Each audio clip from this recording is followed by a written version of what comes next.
se a gente parar para pensar os desenhos infantis, quais são os desenhos que têm protagonismo negro? E aí a criança vai parar para pensar, mas não tem nenhum negro herói, não tem nenhum negro que é o mocinho, então é tudo bandido. Então cria essa estrutura.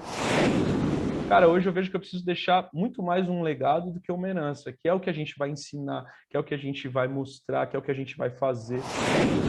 A almarada do bar também, a gente tem que falar sobre paternidade no bar. A gente tem que parar de falar de futebol, falar de paternidade no bar também. Cara, é muito louco parar para começar a pensar nisso, que eu começo até a me emocionar, porque... Qual reflexão você faz sobre a paternidade enquanto ferramenta de transformação da sociedade?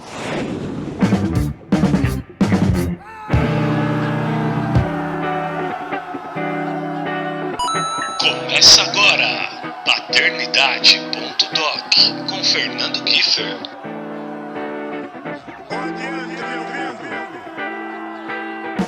Puxe a cadeira, aumente o som e pegue um café, porque o podcast mais carisma do streaming desse país já está no ar com sua proposta única em fomentar o amor, a presença e o indispensável cuidado paterno. Aqui na condução da parada, mediando essa inspiradora próxima hora, eu sou o Kiefer, papai só um tiquinho assim, ó, coruja do meu diamante chamado Laís e padraço do Eduardo. E vai ser demais ter você com a gente até o final, porque no programa de hoje recebo dois caras extremamente apaixonados por suas crias e que, graças a elas, assim como eu, e eu torço para que você aí no outro lado também, tem se permitido ao mágico e incrível processo de reconstrução e autoquestionamento dos próprios conceitos, valores, prioridades, sentimentos, enfim. Aliás, conforme tem que ser mesmo, né? Com todo homem que coloca uma pessoa no mundo para perpetuar seu próprio legado, não é verdade? Pô, Kiefer, e se eu quiser sugerir um convidado, um tema, ou até me tornar parceiro do programa? Isso é possível? É e muito, meu amigo, minha amiga. Manda aí um e-mail para contato@fernandokiefer.com.br, contato@fernandokiefer.com.br ou através das redes sociais do @FernandoKiefer, combinado? Chega de delongas e vamos logo apresentar nossos convidados de hoje. Seguindo a lei da ordem alfabética, à minha direita, ele que é publicitário e ativista dos direitos sociais, tem 35 anos, é o maridão da Pamela e papai babão do Cauê de apenas 2 aninhos e meio. Senhoras e senhores, Dri Oliveira, meu brother, seja bem-vindo!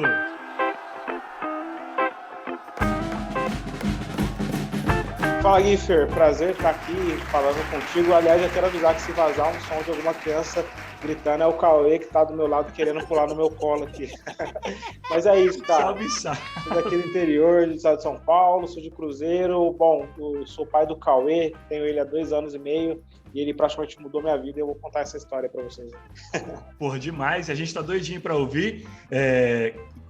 Representando Cruzeiro aqui no nosso Paternidade.doc hoje, e fica tranquilo, Rodrigo, seu Cauê, cara, o Cauê é o protagonista aqui, né? Com certeza. O Cauê junto com o Davi e com a Maia são os protagonistas do nosso programa, então eles não atrapalham, eles só abrilhantam. Demorou. Já aqui no meu lado esquerdo, um mestre do audiovisual e produtor de muita responsa. Aos também 35 anos, é o companheiro da Tabata e também papai coruja do Davi de 6 anos e da Maia de somente 2 primaverinhas. Senhoras e senhores, Gustavo Ortiz. Fala, Gu. Obrigado por ter aceito o meu convite, bro. Fala, Kiefer, beleza? Pô, depois dessa apresentação aqui eu já posso até ir embora, velho. Fiquei até emocionado já. Cara, obrigado pela oportunidade. É muito gostoso falar sobre filhos, conversar sobre esse assunto. Então, nossa, eu tô feliz demais, cara. Porra, o prazer é todo meu. O programa com o Gu já tá pra rolar faz mocota, mas infelizmente eu precisei parar com a produção do programa por alguns meses. Da segunda temporada para a terceira a gente teve um hiato, mas agora voltamos e nosso encontro finalmente aconteceu e tenho certeza de que vai ser uma próxima hora extremamente inspiradora. E até já startando com você mesmo, Gustavo, cara, até 2015 você estava lá com seus 28, 29 anos, pode me corrigir se eu estiver errado, mas estava lá curtindo o seu rolê audiovisual de boa, sem filhos, e 6, 7 anos depois, agora você é pai de um casal, bicho. Conta pra gente sobre essa transformação de vida num período, digamos, até bem curto de tempo, né? Cara, muito legal você comentar sobre isso, porque é exatamente isso, foi um período muito curto. Eu conheci a Tabata em 2014, a gente se conheceu no carnaval ali, pelo Instagram, e já no carnaval a gente já foi viajar junto, já voltou namorando junto da viagem, em novembro a gente já casou, e 2 anos depois a gente já estava ali com o Davi, vivendo todas essas primeiras experiências ali, né?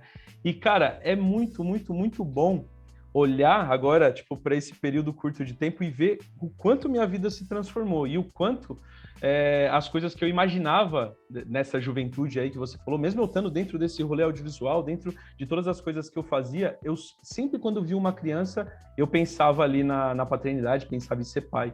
E hoje, olhar para trás e ver, olhar para agora, né, pro que eu estou vivendo, eu costumo dizer que eu estou vivendo dentro de um sonho que eu já sonhei um dia, sabe? Então, isso é muito bom ver o casal, pô, o Davi e a Maia, ver eles dois conversando, brincando e retribuindo todo o carinho que a gente tenta dar para eles ali. É só agradecer, cara. Cara, que demais, velho. Odri, e contigo, cara? Conta um pouco sobre a chegada do Cauê, né? Eu sei que ela foi cercada de muito amor e uma pitadinha de angústia ali devido ao período pandêmico que tudo aconteceu, né? Sim, com certeza. Cara, a minha história, ela envolve pandemia, mas envolve uma transformação de vida total mesmo, sabe? Eu, praticamente, eu nunca planejei. Não é que eu nunca planejei, mas nunca parei para pensar em ter um filho, sabe? Eu vivia no modo automático, de fazer meus corres, tentar virar minhas coisas, e nunca parei para pensar, nossa, será que eu quero ter um filho? E aí, o que aconteceu? Eu tive um período bem dark da minha vida, que foi o falecimento da minha mãe. A mãe faleceu faz uns 4, 5 anos. E esse falecimento dela me fez refletir um pouco mais sobre o que eu quero deixar no mundo, né, cara? Porque até então, eu era um cara que, tipo, gostava de sair, fazer um churrasquinho todo fim de semana, eu não pensava em dinheiro, pensava realmente em planejar alguma coisa. E aí, eu tive um período sabático da minha vida, e aí eu falei, bom, eu acho que eu vou ter um filho, tá ligado? Eu acho que eu quero deixar um herdeiro aí nesse mundo aí para contar uma história aí. E aí aconteceu, eu com a Pam pensamos e nós tivemos o Cauêzinho. E ele veio exatamente um mês antes de fechar todo o período pandêmico, de acontecer a pandemia, de fechar tudo isso daí. E foi uma experiência, eu acho que eu vou falar para vocês que é até engraçado falar que a pandemia, entre aspas, foi boa, mas para mim foi boa porque eu pude acompanhar o Cauê 2 anos dentro de casa. Acho que é uma experiência que muita gente não teve, de acompanhar seu filho dando o primeiro passo, fazendo a primeira etapa em tudo, sabe? Então, a pandemia, por esse lado e só por esse lado, para mim foi muito boa, porque eu fiquei 2 anos intensos com meu filho, acompanhando tudo ele. Então, foi bem bacana, né? Então, por isso que eu falo que praticamente a vinda do Cauê mudou totalmente minha vida, cara. É realmente uma história que não deixa de ser de superação, né? Eu tenho conversado com muitos pais aqui, o Paternidade.doc ele estreou na pandemia, então não temos um programa registrado antes desse período. E muitos pais tiveram filhos exatamente nesse período e foi um período de muito aprendizado e, como eu falei, até um pouco de angústia. De repente, claro, quem pegou principalmente lá no começo, 2020 ali, que não sabíamos absolutamente nada a respeito. Mas, Odri, você comentou já na sua fala, você colocou que quer que ele conte uma história, né? Eu quero que o Cauê conte. Qual história que você quer que ele conte? Cara, não é que eu quero que ele conte uma história, mas eu quero deixar alguma história para ele contar. Legal. Sabe aquela questão de tipo... eu cheguei numa fase da vida que até a minha construção hoje, até minha participação como uma liderança política, é por conta disso, porque não é o que a gente tem, é o que a gente deixa, é o legado que a gente deixa. Eu acho que isso me fez refletir muito sobre como que eu quero que o Cauê fale do pai dele no futuro, para os filhos dele, para os netos dele, sabe? Então é isso, é o que eu tô querendo construir para quem fala, caramba, meu pai foi um cara bacana, sabe? Teve do meu lado, me ajudou e olha a coisa bacana que ele fez. Então acho que essa história que eu quero, esse legado que eu quero deixar para ele. E aí, Gustavo, uma das palavras mais importantes nesse período de primeira infância né, em que a Maia e o Davi já estão imersos, é o tal do não, né? Ali pelos 3, 4 anos, rola até aquilo que a gente chama de adolescência da primeira infância, né, numa fase mais rebelde e tal. Como é para você essa parada do dizer não para eles, das negativas, enfim, claro, como eles absorvem isso? Ô, Giffer, antes de comentar sobre esse assunto, eu posso só fazer um link rapidinho com a fala do Dri, cara? Com certeza. Porque eu achei muito legal, Dri, você comentar sobre isso, porque eu passei exatamente isso com a Maia. E ela tem 2 anos também, e é muito, muito prazeroso ver esse ponto, esse lado da pandemia, da oportunidade de poder ficar com eles e acompanhar todos essa evolução, essa primeira evolução deles até os 2 anos ali, né? Então, nesse ponto, realmente faz muito sentido e eu me identifico demais, cara, porque lógico, tava muita coisa ruim, estranha acontecendo, mas poder olhar ali para dentro da nossa casa e ter ali a gente bem e poder acompanhar isso, cara, é realmente muito, muito bom. Tirando a questão da bolha de privilégio, né, Gu? Porque mesmo diante de uma pandemia tão intensa e com ninguém sabendo exatamente do que se tratava, infelizmente muitos pais e muitas mães tiveram que sair de casa, pegar a condução e trabalhar, né? Não tiveram o frescor do home office. Então, acho que quando você, de repente, tem como se sustentar pelo próprio negócio ou tem como passar um período sabático como esse, ao lado dos filhos, apesar de não ser o melhor dos mundos, é um privilégio, né, cara? É porque esse tempo, se não tivesse acontecido dessa forma, dificilmente a gente conseguiria viver coisas que a gente viveu, né? Sem dúvida. E aí, como eu trabalho com vídeo, né? Tô dentro desse meio, eu aproveitei para poder registrar essas histórias, né? Então, eu deixei minha câmera ligada todo o tempo, fui gravando muita coisa desse momento ali com eles. E no primeiro ano, quando a Maia fez 1 ano, eu fiz um vídeo que eu dei o título dele de Ponto de Vista, que era o ponto de vista dela sobre essa situação. E aí a minha esposa narrou, eu escrevi, né, a fala, e a minha esposa narrou como se fosse a Maia falando. Então foi muito interessante porque era o ponto de vista dela. E para ela, aquilo ali estava incrível, porque ela estava do lado dos pais o tempo inteiro. Ela estava sendo cuidada, estava recebendo carinho, atenção. Então foi um primeiro ano que, pensando por ela, foi, tipo, muito bom, sabe? Que legal, cara. Ó, antes de você... Eu fiz aquela pergunta certo. Sobre o dizer não, mas eu vou pedir para você segurar para me responder daqui a pouco, porque você já entrou nessa questão do audiovisual e eu queria que você já contasse para o público a respeito do seu projeto, cara, de Papo com o Davi. Pô, que legal. Que é fantástico, fantástico. Legal, conta aí para todo mundo como a gente encontra. Foi outro projeto que nasceu também na pandemia, Giffer, porque eu me vi ali... E aí foi muito interessante agora saber que você também começou esse podcast na pandemia. É muito legal a gente ver quando a gente está passando ali por um momento difícil e transformar isso em algum conteúdo bom, em alguma coisa interessante, né? Para que outras pessoas possam usufruir disso também, né? Com certeza. E aí foi isso. Teve um dia que eu tava lá, cara, tava desolado, tava triste, tava desiludido. Para mim pegou bastante ali, né? No sentido profissional. E eu converso muito com o Davi. O Davi hoje ele tem 6 anos, na época ele tinha 4. E, cara, um dos meus lemas ali na paternidade é não subestimar a inteligência da criança. Então, eu realmente converso com ele como se ele fosse um amigo meu. E eu trago ali para ele as minhas alegrias, as minhas dificuldades, as minhas dores, as minhas dúvidas, sem subestimar ali se ele está entendendo ou não. E acho que esse que foi o diferencial dessa série de vídeos que a gente começou a construir ali, né? Porque eu colocava ele ali no sofá da sala e falava, filho, vamos conversar? Aí ele, vamos. E esse tempo, cara, é muito louco, porque cada episódio ali tem mais ou menos uma média de 10 minutos. E é muito louco ver, quando você para realmente para conversar 10 minutos com seu filho, o quanto que isso realmente tem um efeito depois, sabe? Então a gente conversou sobre amor, sobre orgulho, sobre fé, sobre erro, sobre mentira, sobre vários assuntos que normalmente os adultos conversam só com os adultos, sabe? Sim. E não deixam para conversar isso com as crianças. Então eu botei a câmera para registrar, sem pretensão nenhuma ali, e a gente começou a conversar sobre esses assuntos.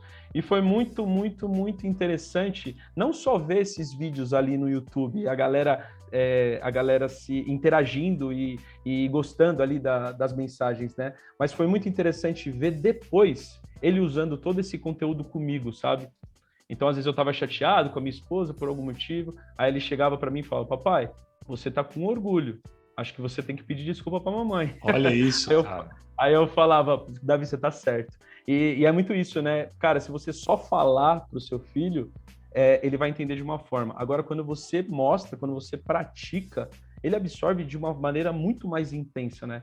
E aí, o que eu tinha que fazer? Eu tinha, sim, que levantar e pedir desculpa pra minha esposa, falar, ó, eu tô com orgulho e isso não é legal. Eu expliquei pro Davi que não é legal, eu não posso também, cara, não tentar praticar o que eu peço para ele praticar, sabe? Sim. Cara, é muito legal e é legal fazer na frente dele justamente porque aquela história do que vale é o exemplo e não somente a palavra, né? Então, ele vendo você pedir desculpas, primeiro que ele vê que tem voz, né? Ele é de fato ouvido. E, cara, esse trabalho do Gustavo, gente, é fantástico. Você encontra lá no YouTube, De Papo com o Davi, não é isso, Gu? Isso mesmo. Só jogar lá, é uma série absurdamente muito legal. Um trabalho muito bem feito de audiovisual. Legal. Inclusive, já vou deixar vou deixar minha sugestão, me intrometendo na vida do Gustavo. Você pode monte o seu podcast em vídeo, o seu videocast. Né?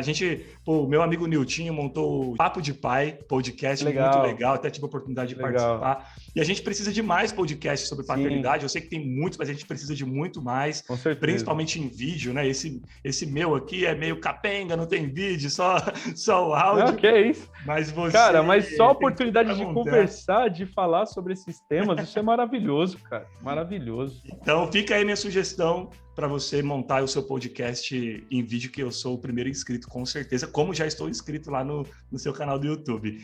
Que legal. E só para resumir, fechar ali o lance do De Papo com o Davi, claro. A gente fez a primeira temporada conversando sobre esses assuntos da vida. A segunda temporada eu trouxe músicas e apresentava as músicas para ele, lia as letras das músicas e explicava o que eu entendia sobre as letras de música e trazia a percepção dele sobre essas letras, né? Foi até legal que o Jota Quest compartilhou no perfil deles. Eu vi, cara, trecho, muito legal. Muito legal. E aí, cara, eu tava muito empolgado com esse projeto, só que uma coisa que eu deixei para mim também foi o seguinte, a partir do momento que isso não estivesse sendo mais prazeroso para ele, eu ia parar. Exato. E aí eu falei para ele, filho, tô gravando, tá legal, mas quando você cansar, cara, me fala que a gente para de gravar. E tava no 7º episódio desse de música, eu tava muito empolgado, as bandas já estavam interagindo. Aí ele virou pra mim e falou, papai, cansei. Eu quero brincar. Aí eu falei, beleza. Aí agora eu tô gravando o De Papo sem o Davi. E daqui a pouco vai ser o De Papo com a Maia. Legal, cara. Puta, demais essa história. Eu sou fãzaço do trabalho. E a maturidade do Davi é absurda, assim. Eu, com a idade dele, tava comendo areia. e ele voando aí. O Dri, deixa eu falar com você, cara. Eu queria que você, ainda falando sobre a questão de primeira infância, né? Os filhos de vocês aí, todos pequenininhos ainda. Dri, qual o paralelo, cara, você traça entre a tua primeira infância e a que o Cauê estreou e vai vivenciar por um tempo ainda, assim? Essa questão de gerações, de oportunidades, memórias que foram e serão criadas. Sim, cara. Bom, eu não sei se vocês sabem, eu sou gêmeos, né? Eu tenho um irmão gêmeo. Olha só, não sabia. Eu sou irmão do Alessandro, que é um escritor e é um produtor de conteúdo também. Aliás, se digitar Alessandro, você vai ver a foto dele, vai achar que é eu. Se digitar Adri, você vai ver a minha foto e achar que nós somos iguais, né? Mas por que eu tô contando essa história? Porque eu sempre tive alguém do meu lado em tudo que eu fiz na minha vida. Para vocês entenderem, eu e meu irmão, nós deixamos de estudar junto na faculdade só. Caramba! Ele foi fazer publicidade em uma cidade, eu fui fazer publicidade em outra cidade. Parceria absurda. Parceria. Então, tipo, eu penso muito nisso, por exemplo, eu me acostumei a ter um parceiro, né? Em tudo. Nas vezes que eu aprontava, nas vezes que a gente, sabe, coisa de criança, às vezes criança é muito criativo. O Cauê é criativo pra caramba, cara. Ele tá numa fase agora, tá com 2 anos e meio, que ele para e aí ele fica procurando coisa pra aprontar, tá ligado? E aí eu olho pra ele fazendo isso, e eu não consigo nem ficar bravo, porque eu falo, caramba, eu fazia essa mesma coisa, sabe? Eu aprontava pra caramba. E só que eu fico pensando, putz, ele não vai ter essa parceria que eu tinha, será que vai fazer vai ter algum impacto? É uma coisa que eu reflito bastante, sabe? E tem uma coisa que o Gu falou, que eu já tô aqui na net olhando o canal do Gu já, e já seguir, seria bacana, que é esse lance de aprender com o filho, cara, e aí eu me sinto totalmente privilegiado, de fato, de ter tido esses 2 anos com ele. Eu sei que é difícil, que eu trabalho em casa também, e tive a oportunidade de continuar trabalhando em casa e acompanhar ele, Mas, cara, esse aprender com o filho é uma experiência que eu tô tendo de uma maneira muito forte, que existem coisas que a gente passou durante a nossa infância que a gente se esqueceu, sabe? E aí a gente entra no modo automático e vai vendo. Como um simples pegar na caneta, sabe? E quando eu vi o Cauê pegando na caneta ou num lápis a primeira vez, eu fiquei apaixonado, sabe? Caramba, é isso. Eu acho que quando essa experiência de acompanhar uma criança, cara, ela faz a gente relembrar a essência da vida, na prática, né? De começar a valorizar as pequenas coisas. Mas eu acho que é isso, cara. Eu espero que, para ser bem sincero, eu como uma pessoa negra, preta, do interior, de família humilde, a infância não foi fácil, eu nunca tive os tênis que todo mundo tinha, nunca tive a camiseta que todo mundo tinha, e isso impactou muito de maneira positiva e até negativa na minha vida, porque a galera tinha laçar. Os anos 80, para mim, vou ser bem sincero, foram os anos mais tensos. Eu acho que ninguém nunca falou isso daí, mas eu vou falar, porque eu sou um cara meio polêmico mesmo, mas eu acho que o Didi e o Dedé vivia de passar o resto da vida pedindo desculpa para as piadas racistas que eles faziam e afetavam nas crianças daquela época, né? Sim. Então, eu acho que hoje a geração, ela está um pouco mais protegida em relação a essas questões, porque os pais estão muito mais conscientes. Até o homem mesmo, o indivíduo, o homem como indivíduo, hoje, parece que ele tem mais orgulho de assumir uma paternidade. Antigamente, aquele lado machista de que o pai só trabalhava e quem cuidava é a mãe, sabe? E eu tento ter esse lado do Cauê, de ser um cara totalmente amigável, apaixonado, estar do lado dele e mostrar que não, eu sou seu pai, sou seu amigo e estou aqui para ajudar para tudo o que acontece. Cara, maravilha. E, Dri, fica tranquilo, cara. Fala absolutamente tudo o que você achar que tem que ser dito. A gente está aqui para te ouvir, para aprender com você, né? Você está no seu lugar de fala absoluto. Eu, inclusive, dentro do meu privilégio branco, quando você fala, eu baixo a orelha e escuto. Você está diante de um antirracista, com certeza. E continuando com o seu lugar de fala, eu quero que, óbvio, você já deu aquele spoiler das coisas boas que o Cauê trouxe para você, mas eu queria que você comentasse explicitamente o que o Cauê transformou no Dri enquanto homem, profissional, enfim, ser humano. Cara, primeiro que mudou minha rotina totalmente. Eu tinha um mix de conseguir ter uma rotina, sabe? Vou acordar, vou dormir 10h30 da noite, vou acordar amanhã 7 horas da manhã para rolar meu dia. Eu vou contar para vocês que 2020... 2021, eu tive uma experiência que eu fazia lives aqui na cidade, 7 horas da noite. Todo dia era 2 vezes por semana, 7 horas da noite. E é o horário que o Cauê era bebezinho e dormia. Quando ele foi crescendo, ele foi mudando os hábitos dele de sono. E aí, cara, eu não consegui mais fazer live. Pra você ter uma ideia. Hoje ele tá numa fase que ele não dorme mais. Então, ele dorme só de noite, então ele fica o dia inteiro na minha cola. Então mudou muito minha rotina. A gente está tentando, porque ele está numa fase que ele ainda está entrando em rotinas, né? O salto dos crescimentos, ele está aprendendo a ter uma rotina. Então, isso impactou diretamente na minha vida, assim, de eu não conseguir mais planejar, por exemplo, hoje eu vou dormir tal hora, amanhã eu acordo cedinho, vou para academia. E aí, não estou falando isso para desanimar as pessoas que vão ter filho, não, mas é a realidade, né, cara? Mas aí vem a ansiedade, aí eu ganhei peso, e aí não consegui mais manter junto isso com a minha rotina de trabalho, impactou diretamente nessas questões até de saúde, assim, de dormir menos. Estou dormindo muito pouco, eu durmo 5 horas por dia. Bem-vindo ao clube. Eu vou resgatar com o Gustavo a pergunta que eu fiz relacionada ao não para você, né? Que a gente entrou em outro assunto e acabou não conseguindo responder, que é o que eu falei. E eu já fico morrendo de vontade de entrar no mais um link de uma fala do Driver. Pode puxar, cara. É muito legal, cara, porque são tantos assuntos, cara, que, nossa, realmente se deixar, acho que a gente passa a madrugada conversando, sabe? Porque a gente vai criando tantas coisas parecidas, tantas coisas que todo mundo passa, que a gente fica com vontade mesmo de explorar esses assuntos, né? Porque é difícil, cara. Às vezes você vai num lugar, às vezes a roda dos homens ali só tá falando de futebol, Verdade. só tá falando sobre... Cara, e a gente quer falar sobre isso. Sim. Não, cara, pode falar porque eu tenho que te liberar daqui 4 horas, não é isso? Isso. Cara, aliás, deixa eu só fazer um adendo. Eu tenho poucos amigos que têm filho, né? Então eu não consigo falar com eles de criança. Tipo, é o que o Hugo falou. Eu quero falar, pô, hoje foi da hora, o Cauê aprendeu a fazer isso, o Cauê aprendeu a fazer aquilo, eu não consigo falar com a galera. E dá uma vontade, né, cara? Você quer compartilhar, você quer... A gente quer trocar, aprender, né, também, trocar, né, velho? Vamos marcar live também depois pra gente fazer no Instagram tudo.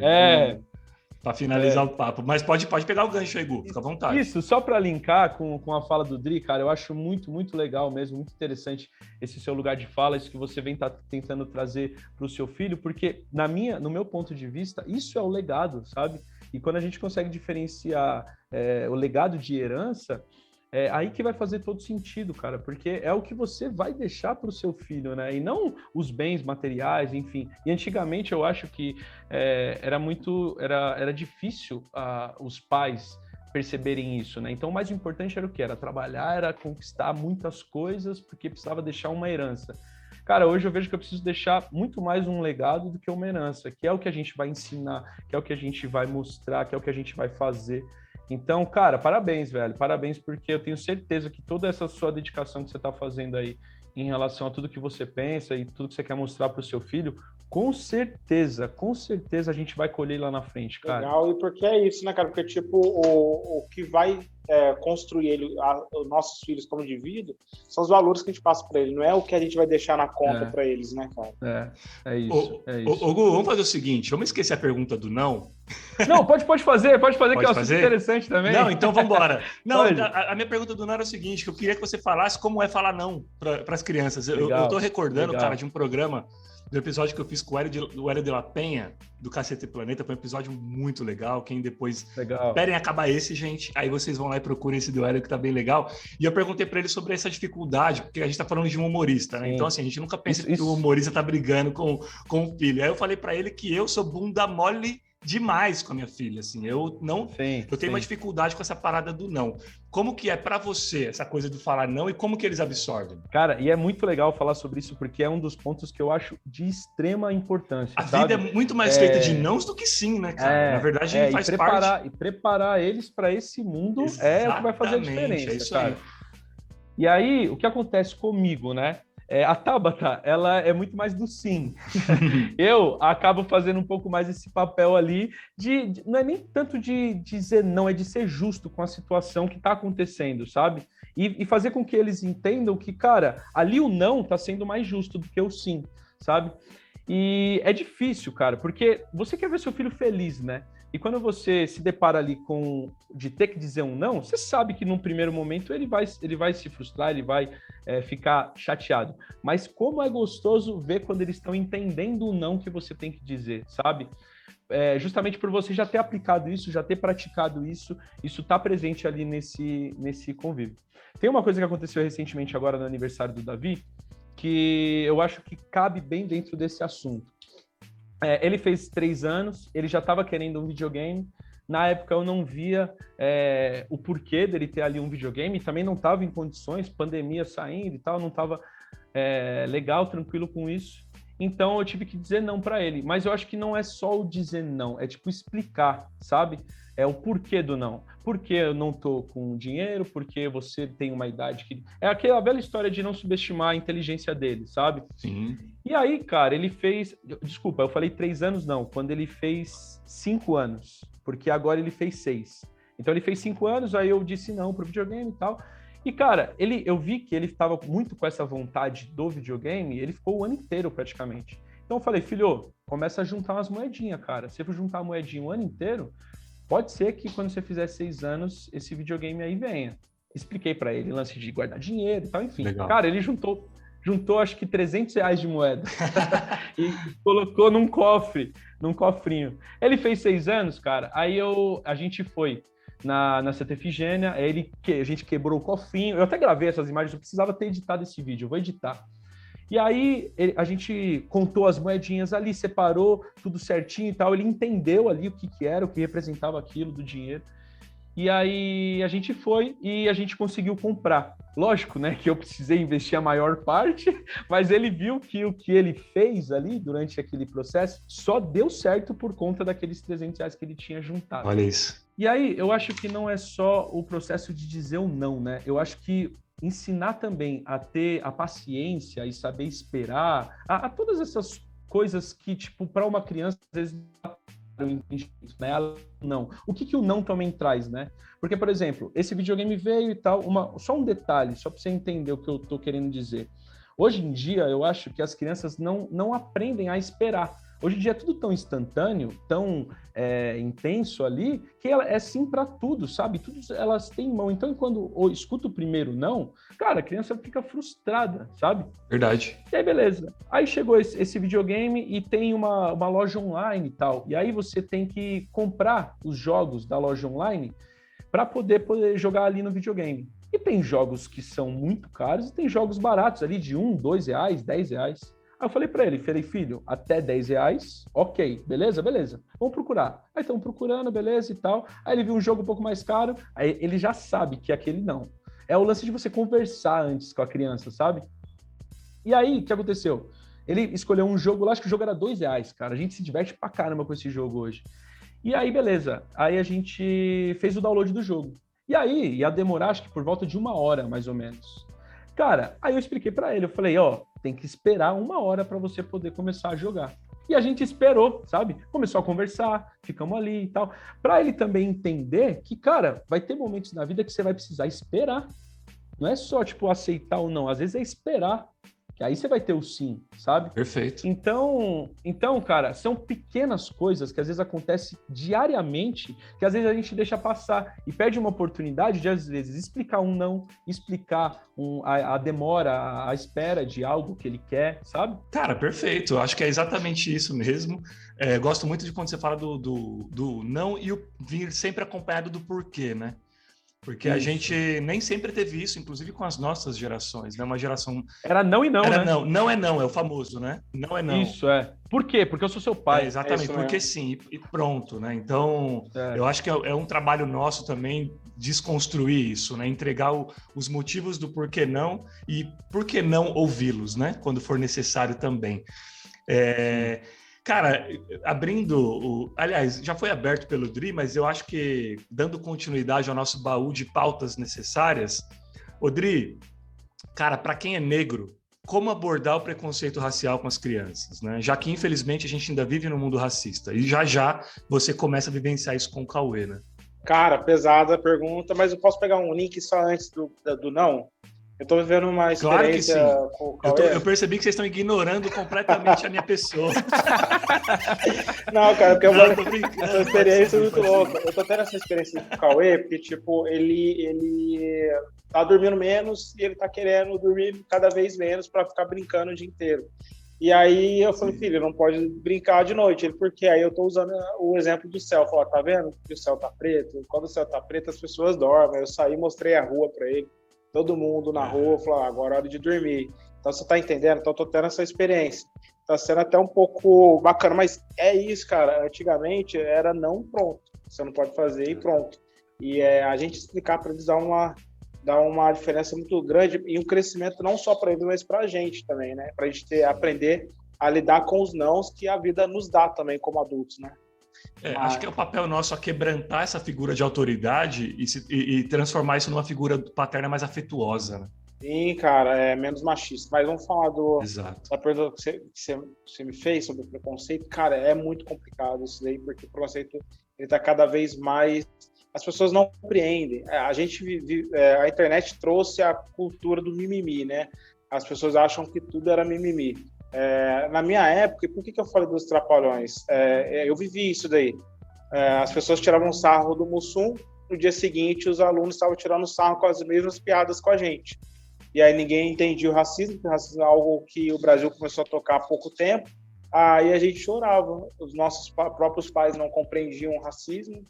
E aí você fala, e aí? O que você vai fazer? A gente viveu meio que cresceu criando casca, né? E aí, o pior preconceito é o velado, né? É o velado. E aí o Cauê, cara, quando a gente sabendo de todas essas lutas no mundo, colocar uma criança negra no mundo é uma responsabilidade muito grande, porque além de você ter que viver todas essas questões da paternidade normal, você tem que preparar ela para viver uma sociedade que vai dizer não 3 vezes mais para ela, 3, 4 vezes mais para ela.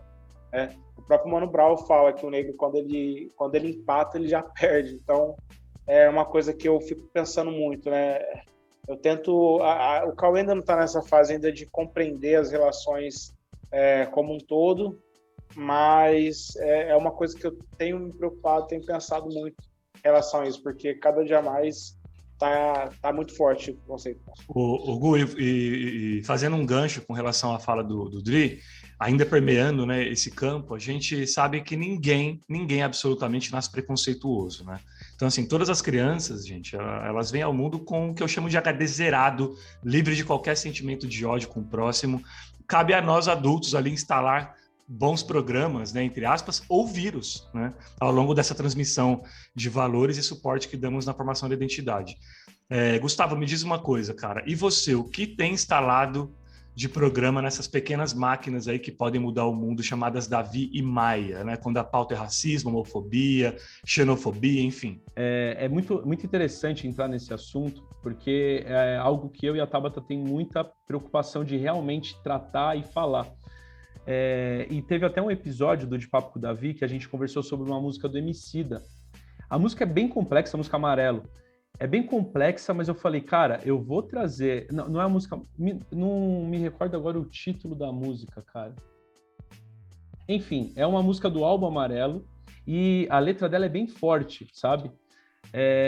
E aí eu fiz questão de trazer isso para o Davi, de tentar explicar alguns pontos, alguns trechos da música, e a gente acabou entrando nesse assunto. E aí, cara, antes de postar o vídeo, eu fiz questão de enviar ele para algumas pessoas, até por isso que eu falo pro Dri que seria interessante se depois, se ele pudesse ver e me dar um feedback em relação a como foi minha condução ali com o Davi. Para mim isso é muito importante, sabe? Porque eu tenho plena consciência de que às vezes pode ser que a minha intenção seja boa de falar algo de algum tipo, mas às vezes eu estou totalmente errado, sabe? Então, antes de publicar esse vídeo, eu enviei para algumas pessoas para que elas pudessem me orientar ali e para que eu ficasse seguro de que, cara, eu estou conseguindo conduzir ali de uma maneira boa nesse assunto. Por quê? É curioso você falar que a criança ela não nasce racista, né? Só que, cara, é muito louco quando elas começam a conviver ali com outras crianças, escola e tal, que acaba gerando as dúvidas, né? Eu e a Tabata, a gente tenta da melhor forma possível explicar isso para eles, só que o Davi que trouxe o primeiro motivo da gente entrar nesse assunto, né? A minha irmã, ela nem parece que nós somos irmãos. Eu sou branco e ela é um pouco mais morena. A filha dela nasceu bem morena. E aí o Davi levantou a questão, ele falou, por que a gente chama ela de Jubes, né? Ele falou, por que a Jubes é mais escura que a gente? Eu falei, cara, e agora, né? E aí eu tentei, através dessa música, tentar conduzir, tentar explicar isso para eles. E como era algo que ele me trouxe ali, é um assunto que a gente acaba comentando e conversando diariamente.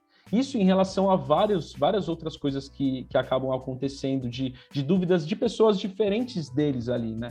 Mas eu posso fazer um gancho, só cortando você, em relação a... Pode, claro. É uma coisa que... como eu sou uma pessoa afrocentrada, ou seja, uma pessoa que já tenta colocar essas questões diariamente na vida, eu já me ligo a isso. Mas, às vezes, as crianças se tornam preconceituosas não é pelos pais, é pela estrutura em si. E aí é uma coisa que eu tento fazer muito com o Cauê, e eu vou dar até uma dica para quem quer ajudar os filhos a compreender muito. Porque às vezes você fala, você explica, chega na escola, ele não tem referência. Se a gente para pensar os desenhos infantis, quais são os desenhos que têm protagonismo negro? E aí a criança vai parar para pensar, mas não tem nenhum negro herói, não tem nenhum negro que é o mocinho, então é tudo bandido. Então cria essa estrutura.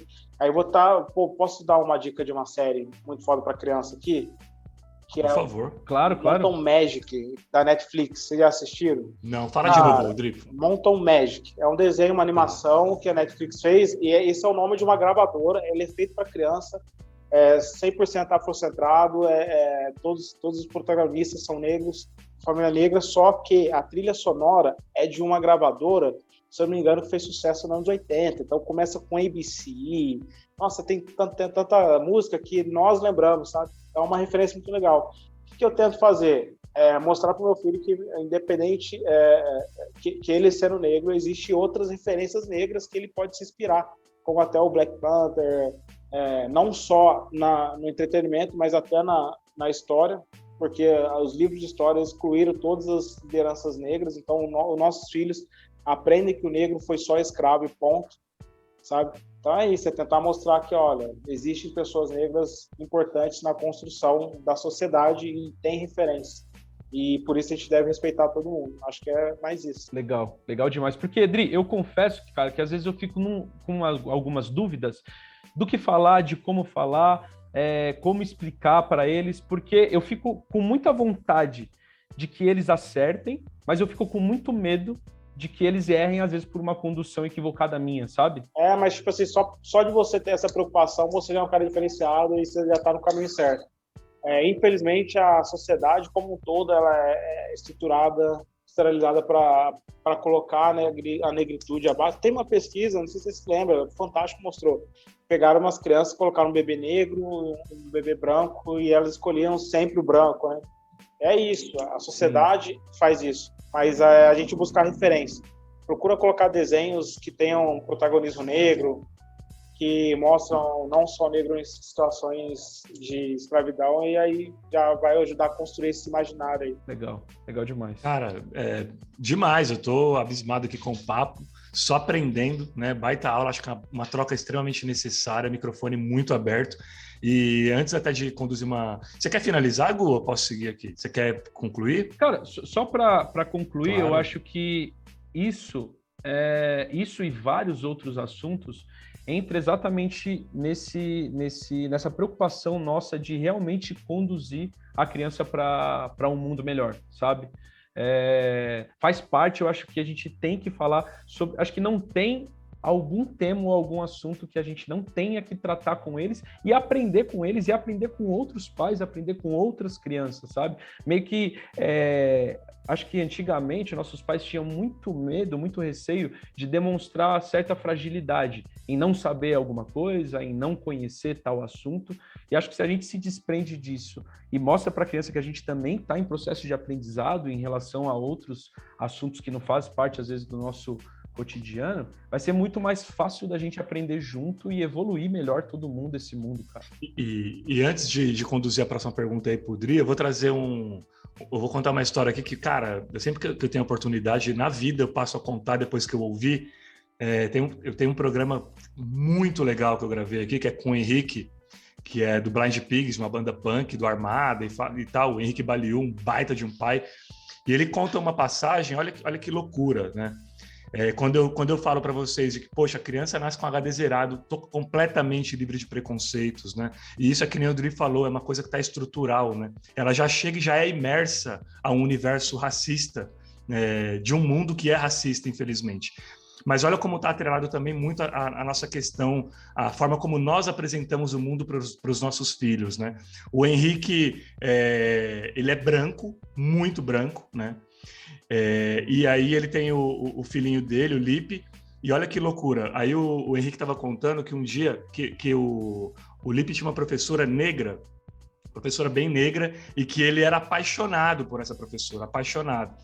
E um dia eles estavam conversando lá na casa deles, ele com alguns amigos e tal, e aí ele comentou, eu não sei se ele comentou, enfim, dentro da conversa, o Lipe estava perto, o Lipe pequenininho, estava perto e ele comentou da professora negra do Lipe. E aí ele falou pro Henrique o seguinte: ela é negra?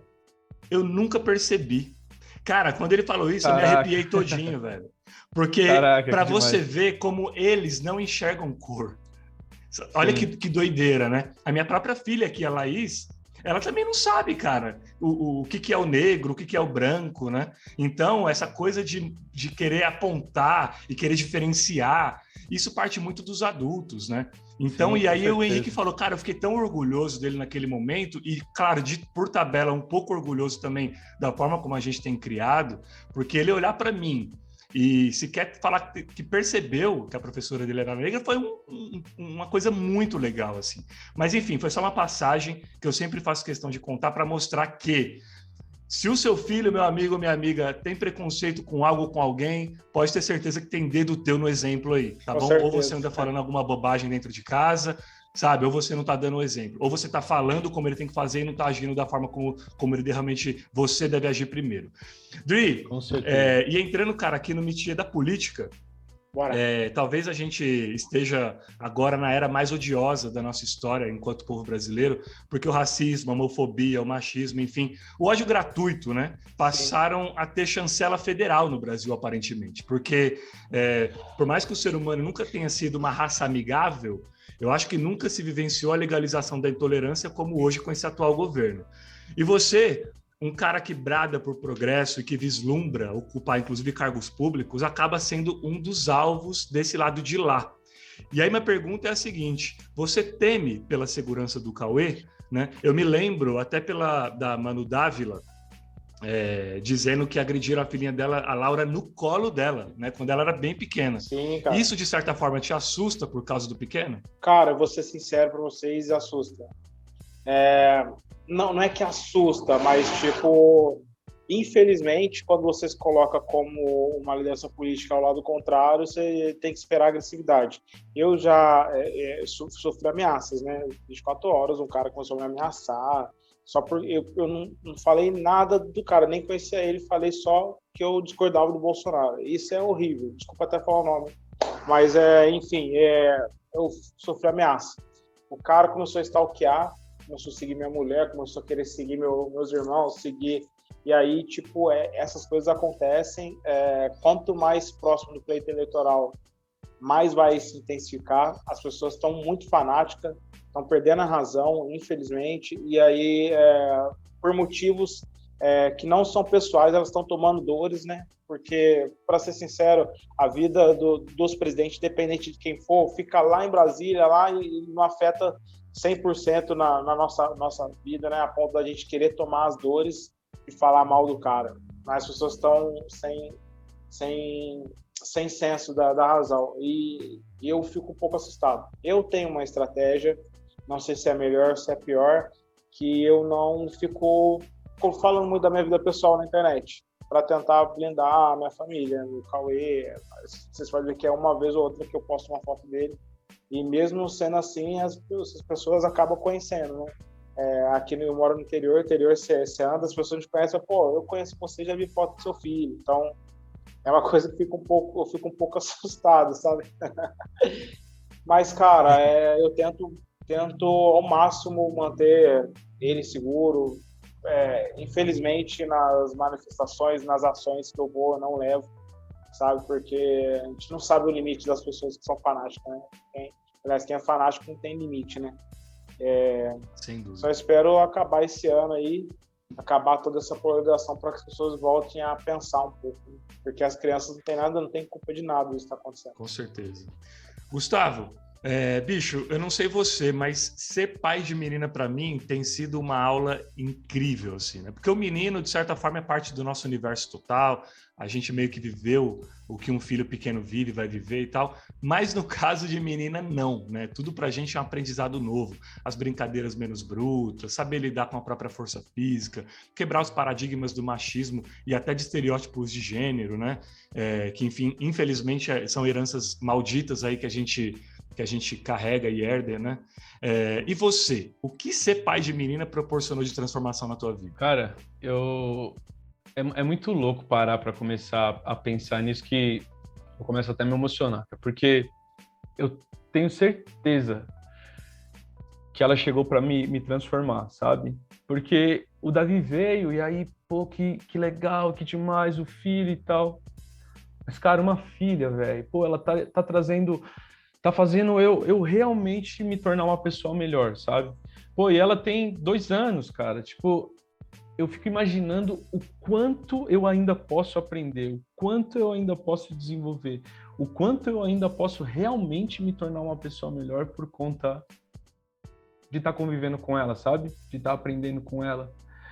Porque ser pai de menina é especial, cara. É especial, é muito especial. E eu fico até sem palavras, cara. Eu não consigo nem. Ah, foi muito louco quando eu recebi a notícia, quando eu realmente entendi que era uma menina. E é até curioso eu contar. Eu tava no avião indo. Sabe a tour do Pianges que teve? Sim. Eu tava gravando a tour, eu tava indo para Goiânia. Quando a minha esposa já tava grávida, eu já sabia que era menina e tal. Mas dentro daquele avião ali, indo, eu comecei a ouvir uma música, eu me conectei com esse sentimento de que era uma menina e tal. Cara, eu peguei um caderninho, eu comecei a escrever, tipo, uma carta para ela, e aí eu comecei a entrar nesse universo, porque é um universo diferente, cara, é um universo diferente. Tem o universo ali do menino, de ser pai de menino, mas ser pai de menina... Ah, Guifer, você deve estar entendendo muito bem ali o que eu tô querendo dizer e não tô conseguindo, né? Mas... tenho certeza que você também se tornou um homem melhor por ser pai de uma menina, sabe? Sem dúvida, cara. A paternidade... Eu costumo dizer para as pessoas, assim, quem me conheceu antes da paternidade precisa me conhecer de novo, né? Eu sou completamente outra pessoa também. Bom, então nós já temos o primeiro choro do programa, senão não é o paternidade.doc. Nós já temos a primeira lágrima que desceu aí. Rodrigo. Eu tinha certeza que... Pô, mano. Mas eu posso fazer uma provocação para os ouvintes aí? É porque vocês dois são homens desconstruídos do machismo, né? Porque ainda tem muito homem ainda machista que não consegue compreender essa questão de ser pai de menino, né? Eu não sou pai de menino, eu pretendo um dia ter uma menina, se Deus quiser. Mas a gente sabe que tem muito homem machista ainda, né? Que ainda não consegue dar isso, prefere um filho homem, né? Não sei como é que acontece, mas infelizmente tem, né? Permitam-se serem pais de meninas até o osso, assim, até a raiz. Permita-se essa sensibilidade linda que é ser pai de menina. E lógico, né? Criando mulheres fortes e mulheres donas de si, como sempre costumo dizer, né? Crie seu filho para respeitar as minas, porque eu vou criar minha filha para sentar porrada em macho folgado. Fala aí, ô... Eu vou te falar uma coisa. Tem o papo com o Davi, certo? Cara, eu tenho certeza que o que vai realmente... que o Davi não escute isso. Filho, te amo, você, hein? Mas o de papo com a Maia, cara, esse promete. Olha aí, hein? Tá dando spoiler, hein? Dando spoiler pra rapaziada aí, hein? Ô, Dri, cara, o Suplicy, porra, me deu a honra de participar aqui do Paternidade.doc. É um programa incrível. E, enfim, sempre sou muito honrado de falar sobre essa visita que eu tive aqui no programa. E eu perguntei para ele se ser pai era um ato político. Óbvio que ele disse que sim, né? Discorreu, inclusive, a respeito e tal. E eu até creio que seja uma opinião unânime mesmo de que sim, ser pai é um ato político. Trazendo um pouco do tema para você, qual reflexão você faz sobre a paternidade enquanto ferramenta de transformação da sociedade? Cara, total. Viver é um ato político, né? Ser responsável pela construção do pensamento de uma vida é um ato político vezes 2. Porque uma criança, cara, é uma das maiores experiências da minha vida. E é que eu falo, é de você poder... Porque as pessoas que não têm filho, tenham filho, vocês não têm ideia de como que é um experimento social muito forte. E você poder moldar uma criança do zero, sabe? Tipo, o que ela vai pensar, como ela vai falar, como ela vai se comportar. É muito louco essa experiência. É até assustadora. Por exemplo, eu vou dar um exemplo simples, que um dia eu, sem notar, o local que eu tinha aprendido a andar, eu estava amarrando o tênis e eu tenho o costume de botar o pé em cima de um banquinho. Não olhei, quando eu vi ele estava me imitando, sabe?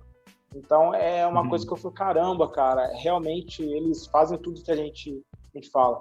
E aí, tendo isso em mente, a gente, sabendo que a sociedade ainda está preconceituosa, está intolerante, a gente consegue mudar o mundo com um pedacinho do mundo que são nossos filhos, né? A gente moldar seres humanos que vão aprender a respeitar o próximo, que vão realmente aprender a ter empatia, a escutar, a dizer, a ser mais compreensível.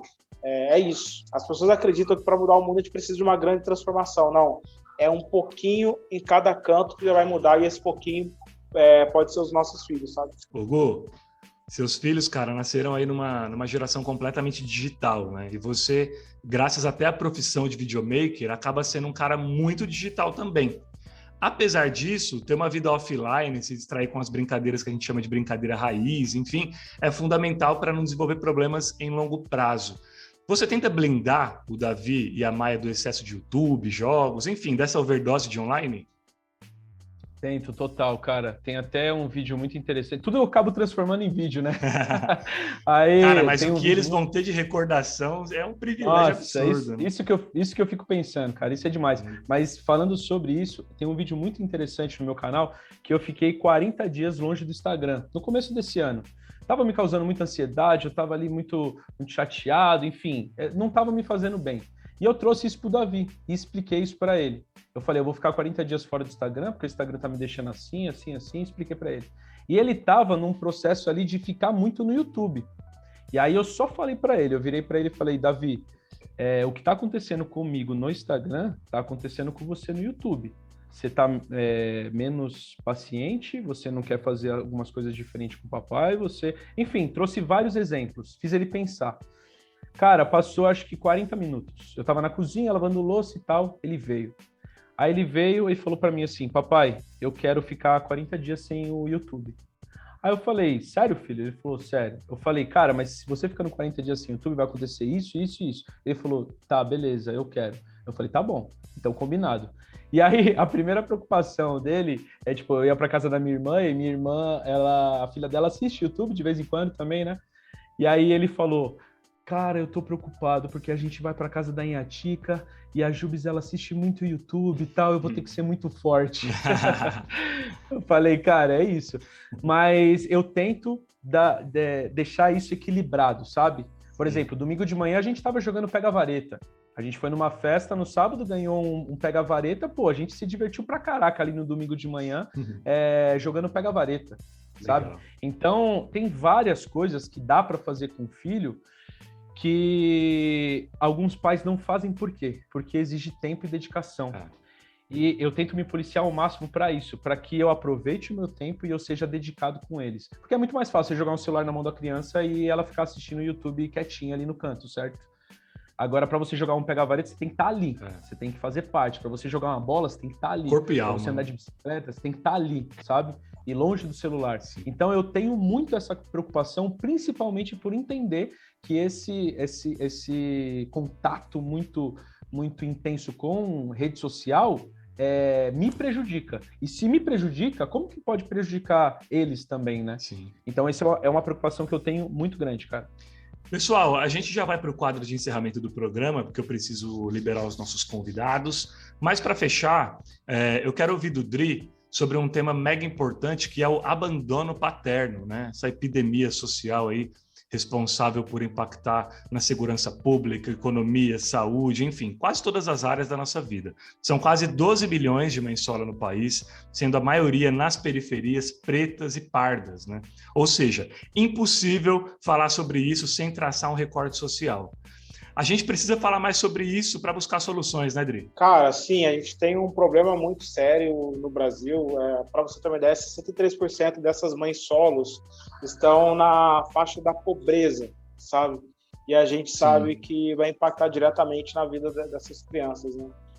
É um problema social muito grave, porque as pessoas tendem a acreditar que muitos desses pais abandonam porque eles não querem ter o filho, porque eles não têm o afeto devido para o filho. Eu não estou justificando, nem falando que está certo ou errado, mas a gente tem um problema social muito grave no Brasil, que é desemprego, que é a incapacidade das famílias de se planejarem diante da situação econômica do país. E isso afeta diretamente todo mundo, né, cara? E principalmente as pessoas, a falta de como é que eu posso dizer isso sem ser tão polêmico, né? A falta de planejamento, é difícil falar assim, putz, vou planejar um filho, né? As pessoas não planejam um filho, né?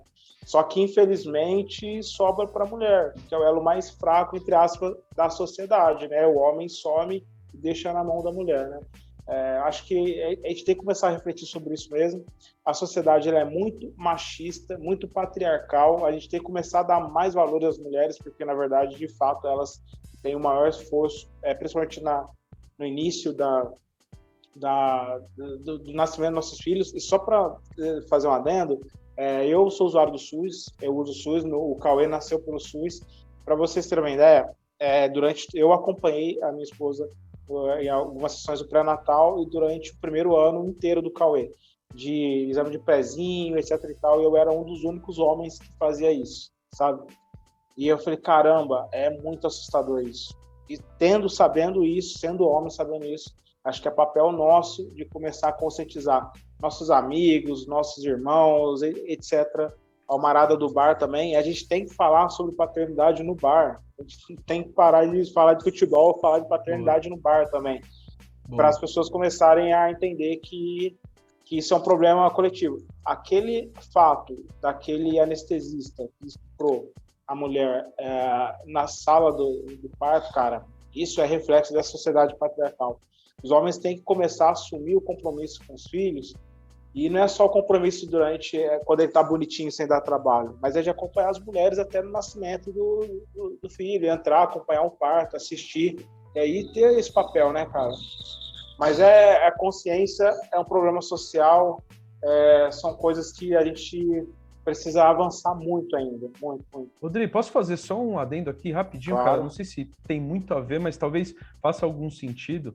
Por exemplo, eu posso pegar o meu celular e soltar ele agora na mão da minha esposa sem nenhuma preocupação, que ela pode ver tudo que tem ali. E eu também posso fazer isso com o meu filho, sabe? De soltar o celular na mão dele, ele pode ver tudo que tem ali. Ele não vai encontrar pornografia, ele não vai encontrar conversa indevida com alguma pessoa. Então, acho que linkando com esse lance tipo de sociedade, da cultura, de como os homens pensam ali coletivamente, né? Cara, são coisas que às vezes que parecem passar despercebida, mas podem causar uma transformação muito grande. Se a gente olhar para dentro e ver nesses pequenos erros o que a gente pode estar melhorando e evoluindo, sabe? Sim, e tem essa questão que, tipo, nós somos privilegiados de estarmos aqui falando da experiência com nossos filhos, né? Mas, infelizmente, os filhos dessas mães solos vão crescer sem essa imagem paterna e, enfim, a gente tem que começar a se preocupar com isso. É um problema social e é isso, cara, acabar com esse machismo que está intrínseco na sociedade. A sociedade, infelizmente, é bugada, né? A sociedade, para ser sincero, a minha visão, a sociedade quebrou. Nós somos machistas, somos racistas, somos preconceituosos e nós, hoje, como pais dessa geração, a gente tem uma função muito importante, que é começar a mudar um pouco a sociedade, não só com os pais, mas com nossos amigos, com nossos irmãos, enfim. Isto é paternidade.doc, meus amigos, paternidade.documentário, vida real, né? Cada um compartilhando a sua experiência real, paternidade sem filtros. Dri, Gustavo, meus parceiros, chegamos então ao quadro final do programa, uma tradição aqui do paternidade.doc que sempre emociona muita gente, porque representa um momento bem especial. Hora dela, a cápsula do tempo!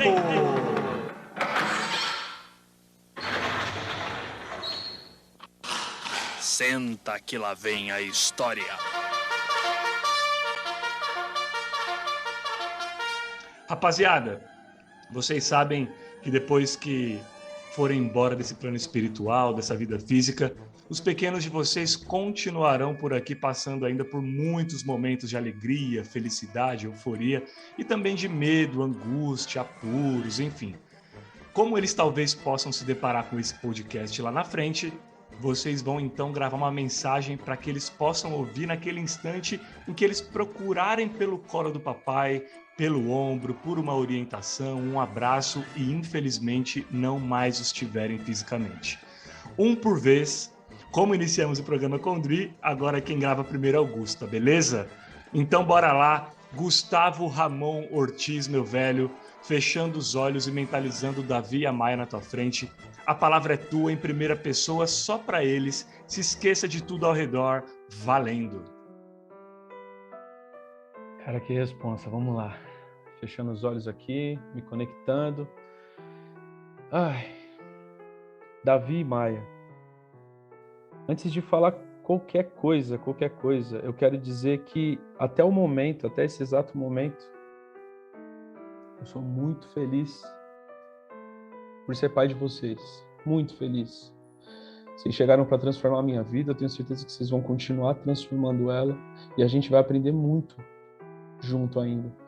E eu quero que vocês olhem para essa mensagem e que vocês resgatem todo esse amor, todo esse carinho, todo esse entendimento que a gente está criando e que vocês usem isso na vida de vocês. Usem isso na vida profissional, na vida afetiva, na vida emocional, enfim, que vocês usem tudo isso que a gente está criando nessa primeira infância, que eu tenho certeza que vai fazer a diferença.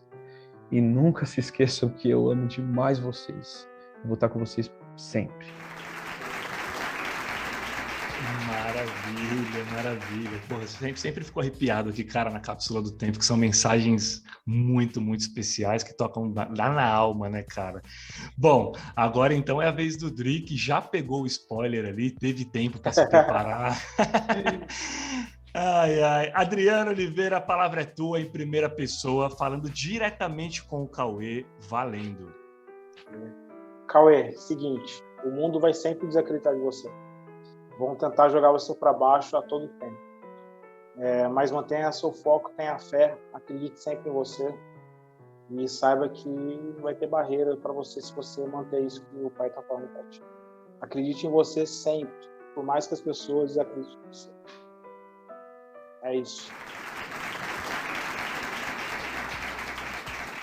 Demais. Obrigado, gente, por contribuírem com esse momento tão especial que é a cápsula.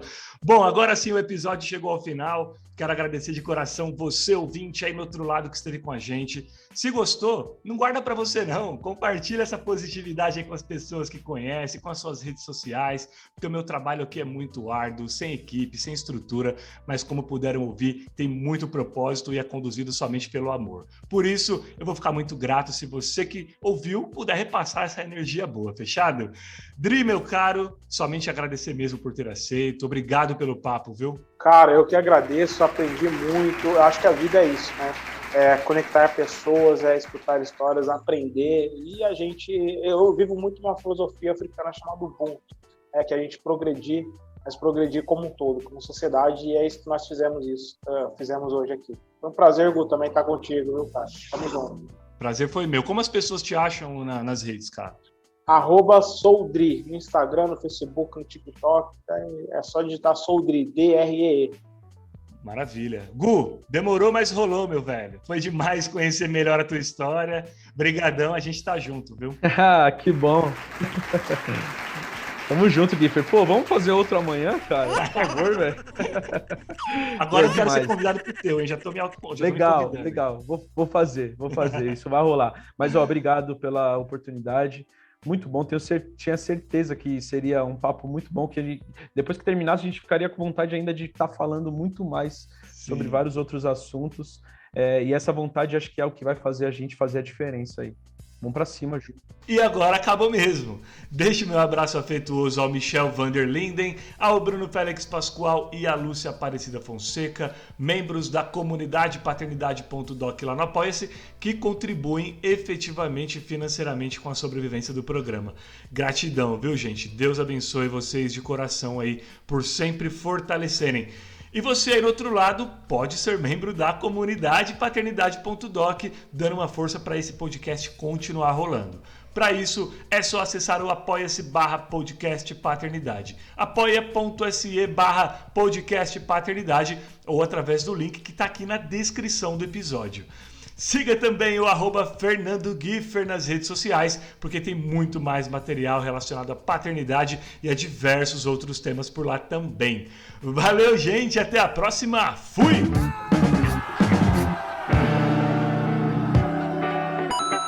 Você ouviu Paternidade.doc com Fernando Giffer. Não adianta, meu velho.